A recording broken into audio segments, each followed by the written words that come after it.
Olha aí, pessoal, a grande mídia tem se questionado com recorrência por que que o Lula tem tomado decisões absolutamente questionáveis, para dizer o mínimo, falado um monte de groselhas e, obviamente, como diz o pessoal aqui do Estadão, tem dado munição para a oposição. Aliás, tem dado munição de fato com abundância e eu diria tem dado assunto para vídeos aqui no canal com força. Mas, além disso, além desse questionamento a respeito de grandes problemas citados até aqui na manchete dessa notícia do Estadão a respeito do Lula, más decisões, coisas estrategicamente equivocadas, para além disso, tem aquela enganação do Lula evangélico que até atende aos interesses de algumas lideranças evangélicas, mas de maneira geral não convence ninguém, e agora fica escancarada a tentativa do Lula não de governar o país, não de fazer um governo minimamente decente,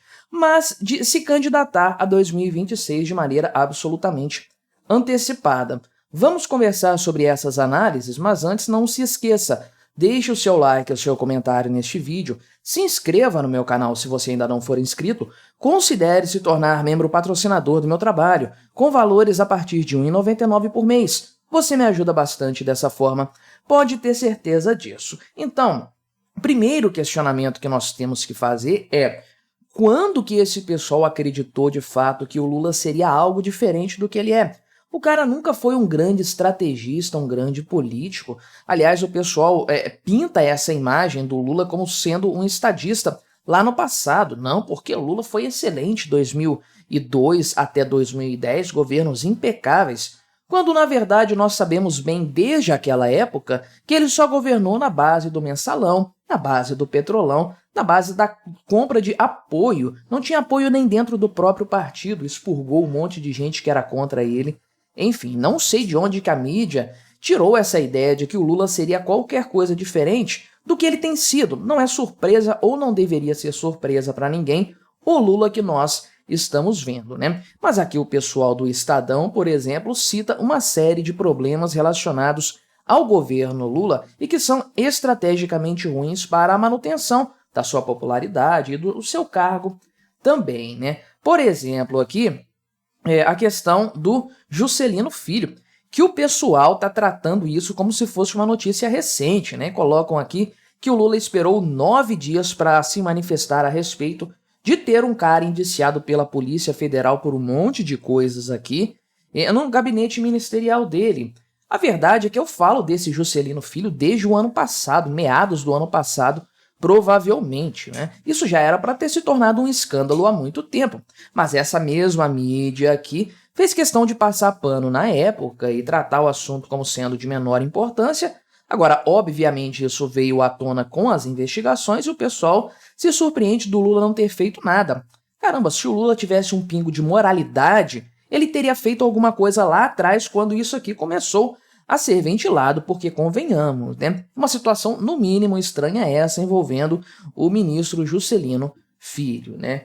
E depois de tanto esperar para se manifestar a esse respeito, né? Aí o Lula falou que não, que a equipe dele é ótima, não vai mexer em nada, tá muito feliz, tá orgulhoso do gabinete ministerial dele, né? É uma coisa impressionante, pelo menos eles têm a hombridade de falar que desde o primeiro mês de governo esse cara já está sob suspeitas, né? E aí vem a questão da vacina do Lula contra a dengue no hospital privado. Por que, né, que isso aconteceu? E é claro que isso cria uma situação péssima para o presidente, o cara não confia no SUS, vai para a rede privada, recorde de casos de dengue no Brasil, né? Ou seja, o próprio presidente está com medo de pegar dengue e recorre à rede privada, enquanto o brasileiro fica à míngua esperando o SUS iniciar a distribuição aí das insuficientes vacinas contra a dengue, né? E, inclusive, ele fez na surdina sabendo que ia dar ruim, e aí ficou bastante...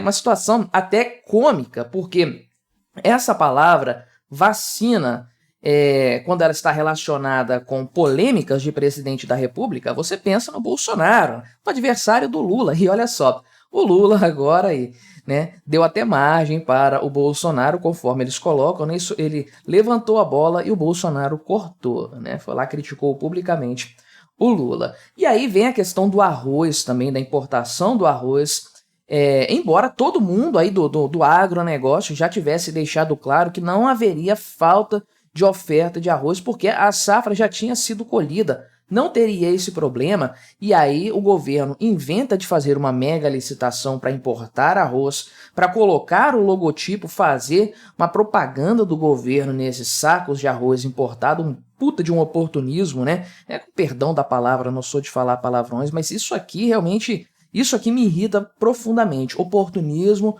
com a tragédia alheia, que é uma coisa que a esquerda no Brasil tem feito com consistência. Mas aí o Lula fez essa história aí então e virou uma bagunça danada, a licitação fraudulenta. Ele próprio falou, né, que ali esse negócio deu ruim, tinha falcatrua envolvida, ele até falou, usou essa palavra inclusive. Tem a situação das críticas ao Banco Central, tem o apoio que ele fez ao Guilherme Boulos. Aliás, eu já falei de todos esses temas aqui no canal, né? Impressionante como o cara rende assunto, rende pauta aqui pro meu canal, né? Então, obviamente, se você para pensar do ponto de vista estratégico, isso é um terror para a imagem do Lula. E aí fica a pergunta, por que ele tem agido dessa forma?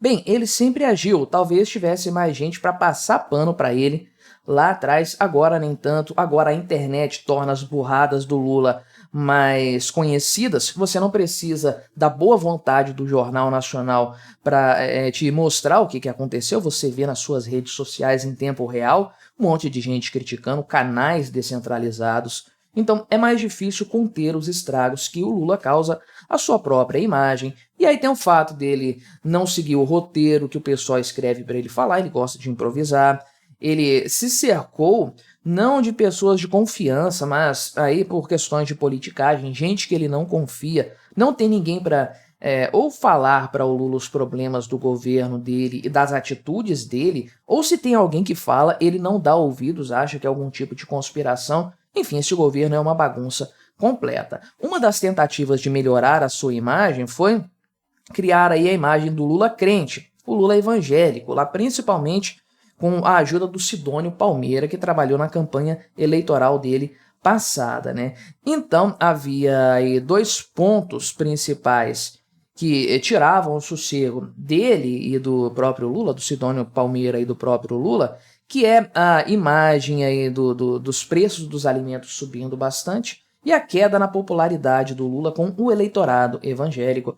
E aí o Lula começa a falar em Deus, em falar em milagre, essas coisas no discurso dele, fez falando daquela questão de que a arte não pode ficar fazendo obscenidades aí e tudo mais, tentando dialogar com os evangélicos. E aí acredita quem quer nessa lorota, né? O Lula não se importa, ele é apenas um oportunista, conforme eu falei. Algumas lideranças obviamente vão acreditar aí nessa lorota ou vão embarcar nisso por pura conveniência, mas o grosso da população evangélica não vai se deixar iludir por esse conhecido, notório mentiroso, né? E aí o pessoal aqui da Folha de São Paulo, né? Essa notícia aqui, né? Aliás, do Estadão também. Essa outra que eu vi agora é do Antagonista, mas então, essa notícia aqui repercute o fato de que o Lula já está se lançando a candidato para um monte de coisas, tá? A reeleição, ao Nobel da Paz e até ao Monte Olimpo, né? O cara se acha um deus de fato aí, né? Então, ele sonha em se reeleger já em 2026, não obstante o fato de que ele ganhou por uma margem estreitíssima nas eleições passadas, e o pessoal coloca aqui de forma bastante clara e correta que o Lula não tem traquejo para governar, isso é evidente desde o primeiro mandato, conforme eu falei, o cara só governou na base da negociata, mas ele também não tem vontade de governar, ao que tudo indica, porque o habitat natural dele é o palanque e não o gabinete ministerial. Só que ainda assim é um pouco apelativo, faltando 30 meses para o fim do mandato, ele já começar a sua campanha antecipada, aí ao que tudo indica, já está falando aqui, fazendo ataques a adversários políticos. Olha a moto estragando meu vídeo aqui, para variar, né? Em pleno domingo, impressionante. Está fazendo campanhas midiáticas para atacar os seus inimigos, adversários políticos, como Campos Neto e aqueles que ele chamou de trogloditas, que seriam aliados do próprio Campos Neto. Obviamente está falando aqui do Bolsonaro, mas também falou do Tarcísio de Freitas, enfim, né? Olha a situação aí, e chegou ao cúmulo de dizer que a democracia, ou pelo menos se ele não disse abertamente, mas insinuou que a democracia depende dele para continuar existindo, porque ele falou que se for necessário fazer a minha candidatura para evitar que os trogloditas fascistas voltem a governar esse país, eu vou me candidatar novamente e tudo mais. O cara tem um complexo de Messias de fato, mas que demonstra muito bem o seu amor incondicional ao poder. Ele quer estar junto do poder e ele fará o possível para isso. Só que ele não tem a menor capacidade de exercer esse cargo, de ocupar esse cargo, não tinha no passado, agora velho, senil, tomando remédios aí antidepressivos, antipsicóticos, e sem ninguém do lado dele para o apoiar como ele tinha no passado, bem, realmente a situação vai ser bastante ruim para o Lula, e o que ele tem mais feito nesses meses de mandato é fortalecer a sua oposição e dar muito material para a gente falar mal dele, é claro. Mas me diga aí o que você achou dessa história, colabore com o nosso debate, se inscreva no meu canal se você ainda não for inscrito e até a próxima.